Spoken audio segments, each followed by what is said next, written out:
Even sa family ko, sabi ko, take nyo to. Kung hindi to totoo, hindi nyo ako kasama ngayon. Nung ininom po niya yung Lagunde, parang nawawala daw po yung pagbabara ng ilong niya. Yung doktor doon is si Doc at... Okay. Alright, okay. Okay. Ayun!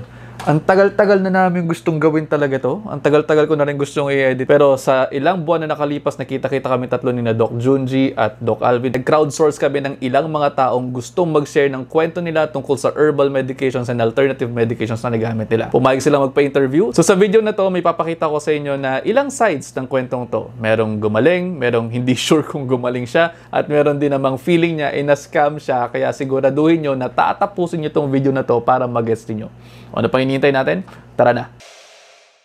Parang hirap siyang huminga, yung dibdib niya parang puno ng plema. So pansin ko naman kasi pag umuubo siya, parang dikit yung plema niya. Nung ininom po niya yung Lagunde, parang nawawala daw po yung pagbabara ng ilong niya. Discuss lang natin na mabilis. Yung Lagundi na ginamit itong case study natin dito ay isa sa mga DOH-endorsed herbal medicines na mayroon talagang proven therapeutic value. Ginagamit yan bilang treatment for simple cough, colds, and asthma. Meron din kasi yung antihistaminic effect at muscle relaxant. Meron ding mga cough medication preparations nito na nakatutulong sa paglabas ng plema. Kaya tulad sa case study natin, nakatutulong ito sa kanyang experience. Kaya you see, hindi naman po kami talaga against totally sa herbal medications. Meron kasi mga proven talaga at napag-aralan. At yun, approved din talaga namin yung mga ganon. Actually, yung pong Lagundi ay isa po sa mga gamot actually sa ubo. Kung hindi ako nagkakamali sa memes na under siya ng Preson at saka ng kahit sa branded na gamot, may branded na Lagundi. So isang sanga, marami-rami yung dahon. Yun, tinutupi-tupi ko lang siya. Pagkahugas, tinutupi ko siya. Yung tawa-tawa, mga around, mga 7 stems, ganyan. Siguro mga 8 glasses a day yung naiinom namin. Yun din ang simptomas ng COVID. Symptomatically, nakakatulong talaga siya.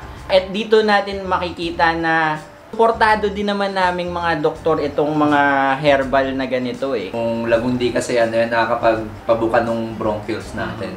Nakakapagpaluwag. So pag lumuwag yun, mas madali yung nadadahak yung nalabas yung mga dahak nyo.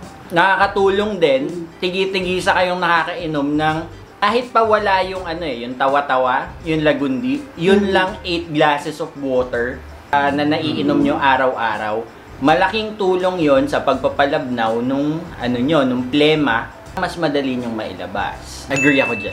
Isa akong OFW na kakatrabaho, bigla akong nagkasakit. 6 na doktor lang nag-check sa akin dito sa Milan na kailangan kong operahan dahil I have a heart valve disease. Naubos yung pera namin sa hospital and then shinare sa akin yung supplement na tinake ko. Ang tinake ko is yung sa lifestyle product made in Canada. Marami talaga kaming na-try na produkto dito. Sinubukan ko na which is minamalit ko noon. Nung natulungan ako, sabi nila in just 5 days makikita mo yung effect ng product.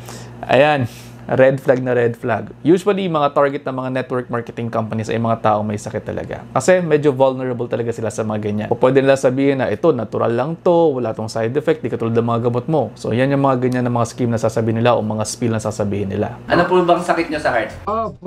Hindi na gumagana. And thankful ako dito sa products na to at yun yung negosyo ko ngayon. Dugo nyo po, kaysa pumunta siya sa baga para ma-oxygenate ulit, hindi siya pupunta doon. Kasi nga may mali sa valve. Yes, kasi nakita ang paraw ko ng 2 butas yung ugat ng puso ko, which is, and then hindi na makakain, hindi na ako makalakad, hindi na ako makaakyat sa hagdan dahil unti-unti akong pumayat, hindi ko pinapansin noon.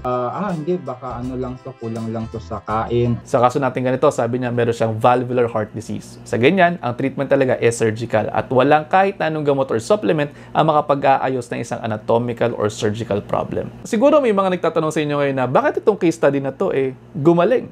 Pwede kasi po na yung na-treat natin dyan talaga ay yung anemia component lamang. Pwede dati kasi na kaya siya hinang-hina ay dahil kulang sa nutrients na nakukuha niya. Kaya nung nabigyan siya ng supplement, nagkaroon ng ginhawa. Nakapagpa-2D echo na po ba ulit kayo?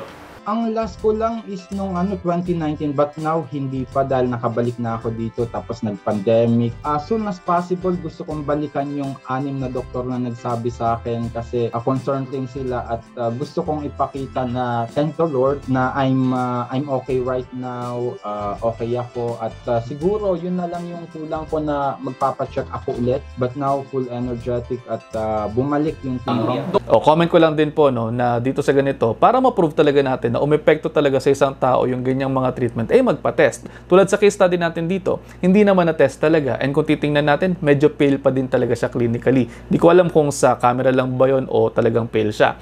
Baka naroon pa rin yung kanyang valve problem. So we have to follow this up talaga. Sa palagay nyo sir, ano pong naitulong nung gamot na dun sa butas niyong puso? Within a day, nakita ko yung effect ng products and then tinuloy-tuloy ko na. Even sa family ko, sabi ko, take nyo to. Kung hindi to totoo, hindi nyo ako kasama ngayon. Yan. Siguro ngayon, may nagtatanong din naman sa inyo na bakit yung iba nagkakaroon ng magandang epekto sa kanila yung mga supplements? Yung iba naman na bumili, hindi. Bawat tao po kasi mayroong iba't ibang pangangailangan nutritionally. And sadly, hindi yan natetest widely dito sa atin. Mayroon mga tests, napakamamahal at minsan nagiging hindi na practical gawin. Pero para sa mga taong gusto talagang maging exacting at precise sa kanilang nutritional treatment, pwede po itong gawin. So, ano sinasabi ko? Pwede kasi yung iba, sobrang mababa yung ilang nutrients na nasasapatan ng supplement. Meron din namang iba, hindi naman kailangan na sobrang kahit natadama yung mga kidneys nila, nasisira. O kaya naman pwede rin yung iba, bagsak na bagsak yung nutritional intake nila at napakataas ng needs nila. Tapos kulang yung intake. O kaya pwede din naman na hindi kinakaya ng katawan nila na i-metabolize yung binibigay na prescription. Kaya ang ending, pwedeng tinatamaan yung ibang organs ng katawan ng tao. Dito din nga pala sa interview na to, may na-meet kami isang tao na tingin ko kapupulutang aral ninyo. Medyo comedy nga lang talaga, pero ito, panoorin nyo.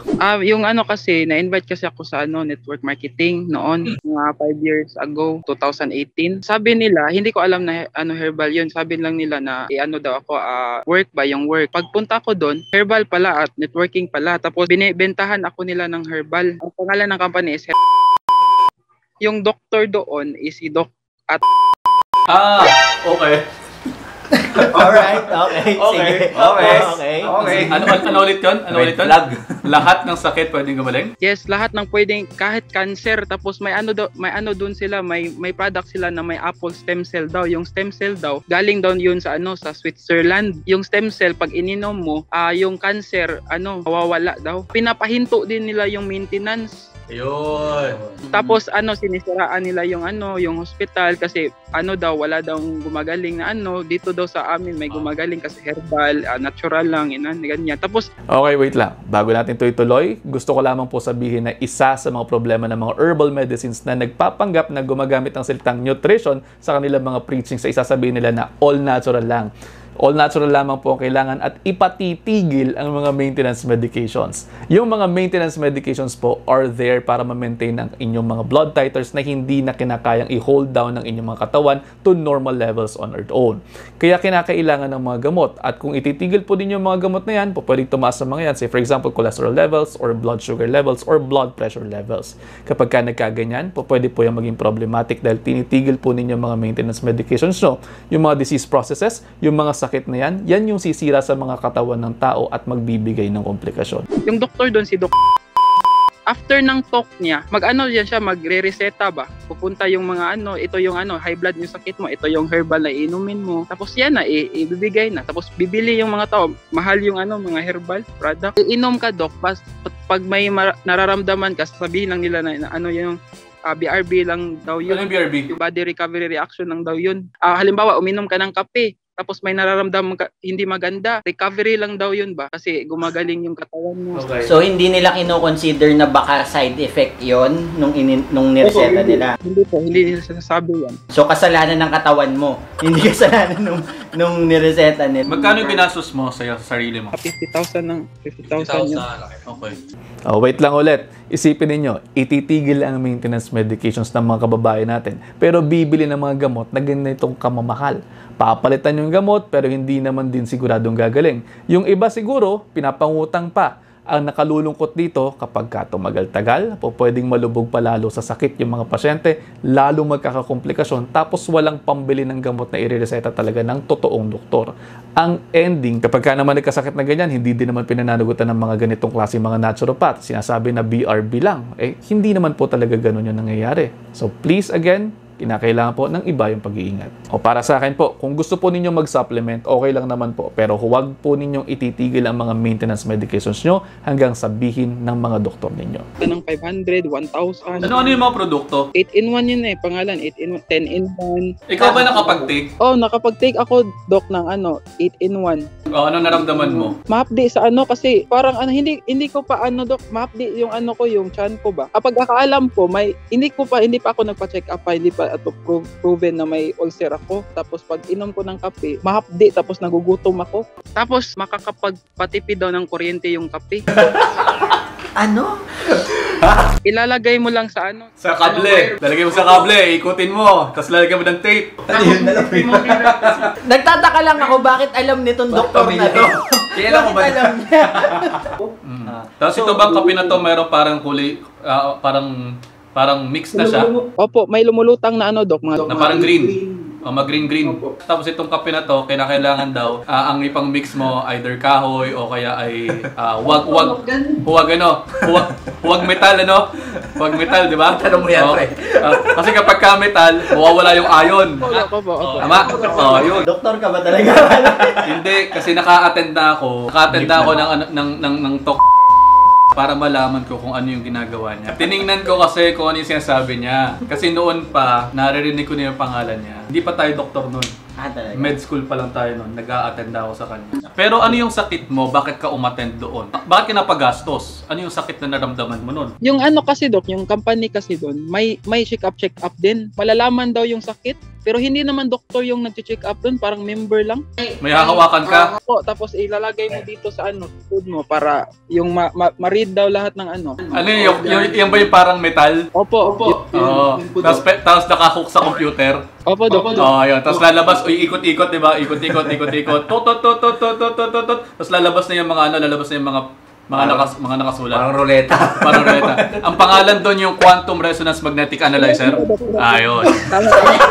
Sabi sa inyo, alam ko Yung doon sa Quantum Resonance Magnetic Analyzer, anong lumabas sa'yo? Yung yung kulang daw ako sa iron, kulang ako sa tubig, stress daw yung mental health ko. Pagkatapos nun, sabihin nila, ito yung iinumin mo, yung mga herbal nila. Hindi naman doktor yun ng nag-check up ka, lang namin yun, member lang doon. Nakakita ko na gumagamit ng ganyan sa Watsons. Ano lang yan, para yung laptop, parang naka-box yan. Tapos hawakan mo yung parang metal na nakaganyan. Titingnan nila ngayon kung babagsak yung SGP, SGOT, or mataas yung SGP, SGOT.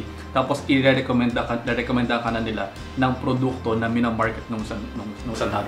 Ganun din ginagawa dyan. Yan yung rason kung ba't alam ko yung Quantum Resonance Magnetic Analyzer. Scheme yan. Pero, alam mo ba, na kapag hinawakan mo ulit yan, iba na ilalabas. Kasi lang talaga siya, basically random lang siya. Kung random lang yung, lang. Alam nila yung ginagawa. Alam nila yan? Alam ko nga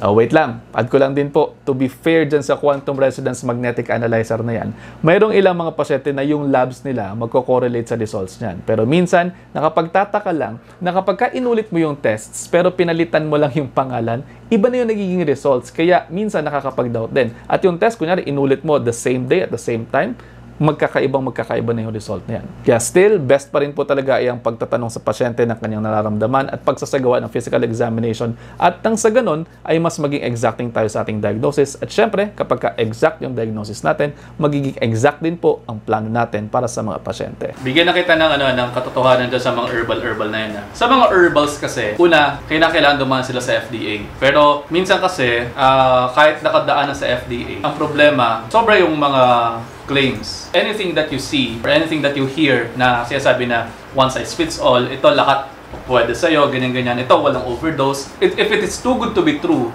then baka nga. It is probably too good to be true. Pwede namang uminom ng mga herbal medications, but if you have sickness, kung meron kang sakit, kung meron kang mga diseases, kinakailangan inumin mo yung mga gamot na nire-reseta sa'yo ng doktor. Kasi itong mga to, pantulong lang talaga sila para mapatakas ng konti yung katawan mo, pero hindi yan yung magiging sagot sa lahat ng sakit na nararamdaman mo. Say for example, sinasabi mong doktor, hindi yon yung totoong kaso. It's not the case. Kasi kapag mayroong isang tao nagsasabi sa'yo na, ito kainin mo, ito tissue kainin mo, lahat gagaling, lahat ng sakit magagaling. Definitely that's not. Kasi walang iisang gamot ang makapagbibigay sa'yo ng ginhawa sa kalat-lakatan ng nararamdaman mo.